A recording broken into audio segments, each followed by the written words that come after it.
Hello friend, नमस्कार। मैं दिनेश शर्मा। आज आपको सेवंथ शनि के विषय में बताऊंगा। किसी जातक की कुंडली में 7वें भाव में शनि हो, जिसे सप्तम भाव और शनि फल कहते हैं। सप्तम भाव शनि फल और पत्नी भाव भी कहते हैं उसको। तो 7वें भाव के शनि के फल क्या होंगे, इस विषय में आज विस्तार से जानते हैं। थोड़ा वीडियो लंबा हो जाएगा क्योंकि 7वां भाव का अपना महत्व है और ये वीडियो सभी लग्नों के लिए बनाया जा रहा है।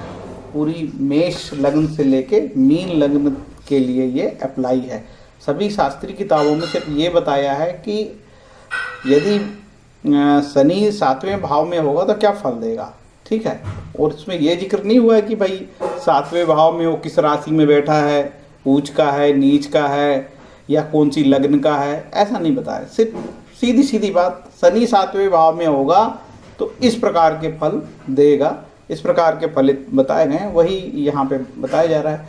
ये जरूर जान लें अपन आगे चलते हुए कि शनि का जो मुख्य कारकत्व है, शनि कालनश्य दुखम, गुरु ज्ञान का प्रतीक है, तो शनि दुख का प्रतीक है और दुख का कारक है। तो निश्चित रूप दुख है तो दुख देता है। और ऋषि पाराशर होरा शास्त्र में भी जो है ऋषि महाराज ने बोला है कि शनि दुख स्वरूप है ना। और शनि जो है उसका प्रतिनिधित्व वो करता है, शनि भृत्य नौकर का प्रतिनिधित्व करता है। तो ये जो शनि है ये मुख्य रूप से 7वें भाव के में यदि बैठा है तो हम ये भी जान लें कि 7वें भाव के क्या क्या कारक होते हैं, जैसे विवाह, यौन संबंध, स्थान परिवर्तन, पति पत्नी का चरित्र, स्वभाव, वाणिज्य व्यापार, शत्रु का नाश, विवाह, सहयोगी, साझेदारी, पार्टनरशिप, काम इच्छा, गुप्त रोग, परदेश में बसना, युद्ध, शत्रु, विदेशी, गुप्तचर, अंतर्राष्ट्रीय मामले, झगड़े, विवाद आदि आदि, ठीक है। तो आगे चलते हैं। और चिकित्सा के मामले में ये निचला मूत्र क्षेत्र, निचली मूत्र प्रणाली तथा मूत्राशय, गुदा मार्ग, वीर थैली, मूत्र नली, पुरस्थ ग्रंथि, मैथुन, ठीक। ये सब चीज़ें 7वें भाव का के जो कारकत्व हैं। और ये शनि का जो है कारकत्व है आयु, कष्ट, दुर्गति, दुख, स्वास्थ्य, व्यवधान, दुख, विपत्ति, मृत्यु, तिरस्कार, चापलूसी, मूर्खता, लोभ। आप इसको अच्छे से रोक के चाहे देख सकते हैं, ठीक है। आगे चलते हैं। शनि महाराज काल पुरुष की कुंडली में मकर और कुंभ का प्रतिनिधित्व करते हैं। शनि महाराज काल पुरुष की कुंडली में जो है 10वें और 11वें भाव का प्रतिनिधित्व करते हैं। और इनको यदि हम ये काल पुरुष का शरीर है और उस शरीर में शनि महाराज को घुटने के तो थोड़ा ऊपर, घुटने से थोड़े नीचे का प्रतिनिधित्व है। शनि महाराज की 2 राशि है, मकर और कुंभ, ठीक है। तो ये आपको जानना बहुत जरूरी है कि काल पुरुष की कुंडली में ये काल पुरुष की नैसर्गिक कुंडली है, ठीक है। कोई भी कुंडली में, इसलिए मेष लग्न की कुंडली नैसर्गिक कुंडली है, लेकिन वृषभ लग्न की कुंडली नैसर्गिक कुंडली नहीं है, मिथुन की नहीं है, कन्या की नहीं है ना। चलते हैं। यदि शनि महाराज 7वें स्थान पर बैठेंगे तो दृष्टि 3 प्रकार की शनि महाराज की दृष्टि होती है। शनि के बारे में ये कहा जाता है कि शनि की जो दृष्टियां 3 दृष्टि होती है और दृष्टियां विस्मयी होती है, मतलब उनकी दृष्टि ज़्यादा हानिकारक होती है। तो यहाँ यदि वो बैठेंगे 7वें स्थान पे तो 7वें स्थान की हानि तो वो करते ही करते हैं, दृष्टि भी। और कुछ लोग कहते हैं कि शनि जहाँ बैठते हैं वहाँ का फल करते हैं, ऐसा नहीं है। शनि का मुख्य कारकत्व ही दुख है, तो जहाँ बैठेंगे वहाँ का भी नुकसान करेंगे, दृष्टि का भी करते हैं। जिसका जो काम है वो करता है, ठीक है।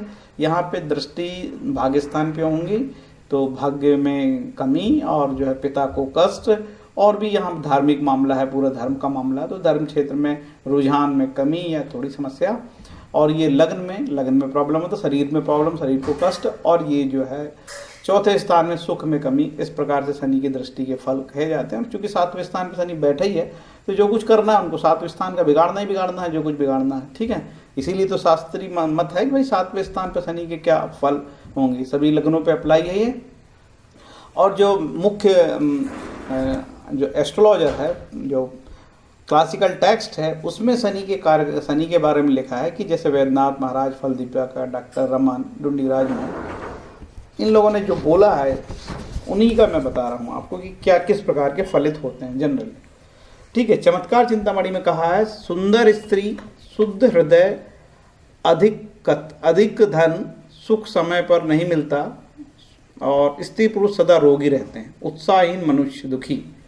उत्साहहीन भी होता है और दुखी भी रहता है मनुष्य। कुछ पॉजिटिव लगा।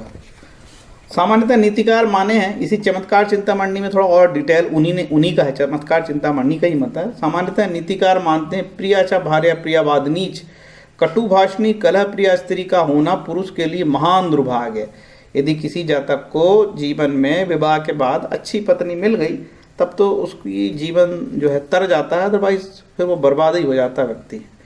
तो बहुत हमारा धन माना है, बहुत जो है अनमोल धन है स्त्री, यदि अच्छी स्त्री मिल जाए तो। चमत्कार चिंतामणि के लेखक भट्ट नारायण का क्या मानना है कि सप्तम शनि न्यायपार्जित धन को चिरस्थायी प्रवृत्ति का होता है। उनका ये मानना है कि जो धन न्याय के तरीके से आए वो स्थायी प्रवृत्ति का होता है। यह धन प्राप्ति में बाधा आती है, ठीक है। जो धन न्यायवर्जित तरीके से नहीं आता तो वो धन टिकता नहीं, उन्होंने ये भी कहा है इसी चीज़ के विश्लेषण में। मतलब उनका ये कहना था कि सप्तम स्थान पे किसी के पास, सप्तम स्थान पे ऐसे व्यक्ति के पास गलत तरीके से भी धन प्राप्त होता है, ये कहना चाहते थे वो, ठीक है।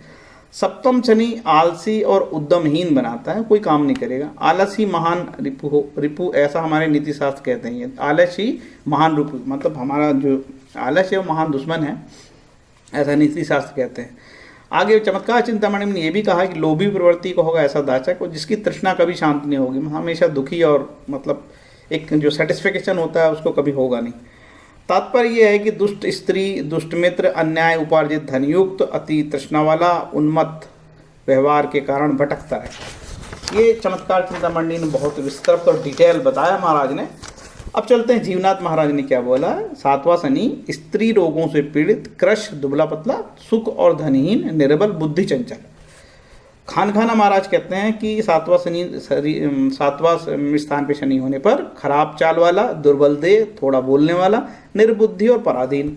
महेश महाराज कहते हैं रोग से निर्बल शरीर, उपजीविका विहीन मतलब बेरोजगार, लोगों से मिलाप नहीं करता, अकेले रहता, चिर स्थिर नहीं होता, स्त्री सुख, गृह सुख, अन्न सुख नहीं मिलता। स्त्री सुख बिल्कुल नहीं मिलता, गृह सुख, अन्न सुख। आचार्य वारामी स्त्री उसका निरादर करती है, ऐसा लिखा है कि जो उसकी बीबी है उसका रिस्पेक्ट नहीं करती है, डिसरिस्पेक्ट करती है। जयदेव महाराज कहते हैं कि जहाँ तक रोगी स्त्री, गृह, धन सुख नहीं, निकम्मा निखट्टू होता है, स्त्री सुख भी नहीं होता। कौवे की तरह दूसरे के टुकड़ों में पलता है, कौवा होता कौवा।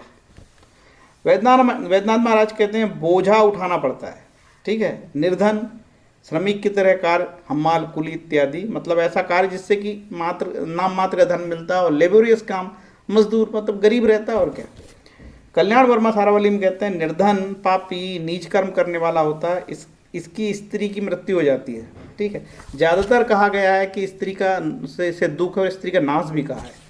मानसागर महाराज कहते हैं कि पहली पत्नी जो सुख देने वाली होती है उसका नाशक एवं स्वयं रोगी और इसकी दूसरी अंगहीना स्त्री से विवाह, दूसरी खराब स्त्री से विवाह करता। फिर ये विवाह सप्तम शनि में जातक विदुर होता है, मतलब जनरली ये कहा जाता है कि सप्तम शनि क्या है, वैधव्य योग वाली बात भी आती है। जातक विदुर होता है, दूसरा विवाह करना होता है। सप्तम मंगल की तरह सप्तम शनि भी स्त्री नाशक है, सप्तम मंगल भी खराब है, नई चीज सुन लिया आपने ना। मंत्रेश्वर महाराज कहते हैं उत्सित स्त्री अर्थात बदचलन स्त्री में आसक्त रहता है ऐसा व्यक्ति, यह निर्धन मार्ग पर चलने वाला और दुखी होता है। सातवां शनि को मंत्रेश्वर महाराज ने बिल्कुल नेगेटिव बताया। काशीनाथ महाराज बोलते स्त्री सहित स्वयं रोगी, शत्रु से घिरा हुआ, कुरूप, क्रस, सकलत्र, प्रथम स्त्री का घातक,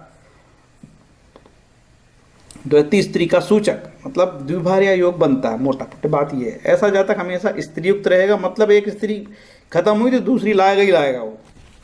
डुंडीराज महाराज कहते हैं रोगी होगा, आजीविका रहित, बेरोजगार, तंगी वाला जीवन, स्त्री, धन, ग्रह, सुख से विहीन, तो ना धन होगा, ना स्त्री होगी, ना सुख होगा। गर्ग महाराज कहते हैं पहली सुख देने वाली पत्नी की मृत्यु होती है। जातक रोगी, ढोंगी, अंगहीन और मित्रों से मायावी व्यवहार करने वाला होता है, इसका व्यवहार भी बड़ा डुप्लीकेट टाइप का होता है। यवन जातक रोगों से पीड़ित, दुर्बल शरीर, इसका संपर्क बुरे लोगों से होता है, जीविका विहीन, स्त्री, घर, धान्य का सुख नहीं। पाश्चात्य मत स्त्री वियोग होगा और वैधव्य होगा। भृगु सूत्र में कहा है कि रोग, पत्नी, क्रश मतलब दुबली पत्नी या बीमार, जातक वेश्यागामी, दुखी। यदि शनि उच्च राशि उच्च एवं स्वर्गही हो तो जातक अनेक स्त्रियों का भोग करता है। यदि शनि मंगल के साथ हो तो स्त्री अत्यंत कामुकी होती है, काम काम कामान लंसकता मतलब काम के बारे में लिखा है, होकर स्त्री बहुत कामुक होती है, कामुक होकर स्त्री पुरुष को काम की क्रीड़ा के लिए स्वयं उत्तेजित करती है और शिशिन चुंबन करती है वो। यदि शनि शुक्र से युक्त हो तो पुरुष अति कामुक होता है, जातक पर स्त्रीगामी होता है, और शुक्र युक्त भगचुंबन पर, तो उसके जो जो है इसको वो स्त्री का भगचुंबन भी करता है, ऐसा सेक्स करता है वो। विचार और अनुभव से ये पाया है कि सप्तम शनि अशुभ फल देता है, कोई भी पॉजिटिव फल नहीं है। और आपने देखा कि हमारे ऋषि मुनि इतने ज्ञानी थे कि इनको किस प्रकार से सेक्स होगा वो तक डिटेल, आगे आपको कभी मौका मिलेगा तो जो नक्षत्र है उनका सेक्स से क्या रिलेशन है, बहुत डिटेल्ड है, चीज़ें बताई जा सकती है। लेकिन ये सामान्यतः अभी आज के जो फलित थे फ्रेंड्स, ये रहे सिर्फ ये शास्त्रीय किताबों में लिखा हुआ है वही, आप इसको अपने ऊपर एज इट इज ना लें, ठीक है, क्योंकि हर एक जातक की कुंडली अलग अलग होती है, कुंडली के आधार पर प्रेडिक्शन होते हैं। हो सकता है कि शुभ ग्रहों की दृष्टि हो, बुध और शुक्र की दृष्टि हो, गुरु महाराज की दृष्टि शनि पे हो, बहुत सारा जो परिवर्तन हो सकता है। शनि को कंट्रोल कर लेंगे वो अपने आप में, हो सकता है कि शनि मीन राशि में हो और गुरु के कंट्रोल में हो, तो चीज़ें परिवर्तित होगी, है ना। हो सकता है कि शनि महाराज उच्च के हों तो बहुत अच्छे रिजल्ट दें, कोई ज़रूरी नहीं कि बुरे ही रिजल्ट दें। तो इस प्रकार से आप जानना, और बिल्कुल नेगेटिव लेने की इसको ज़रूरत नहीं है, सिर्फ शास्त्रीय जो मत था वो बताया गया है। आप लोग किसी प्रकार से अपना तनाव मत लेना कि आपके बेटे की कुंडली में शनि 7वें में है, या आपके स्वयं के हैं, या फिर और किसी भी जातिका के कुंडली में शनि 7 हुआ, तो ज़्यादा तनाव मत लीजिए। आपको कोई उलझन हो तो अच्छे एस्ट्रोलॉजर से दिखाइए, आजकल बहुत सारे अच्छे अच्छे एस्ट्रोलॉजर हैं और बड़े ईमानदारी से काम कर रहे हैं, मेहनत कर रहे हैं। तो इस प्रकार से जानना, ये रहा 7वां जो शनि है उसके फल। यदि मेरा वीडियो अच्छा लगे तो लाइक शेयर करें। Thank you, Hare Krishna.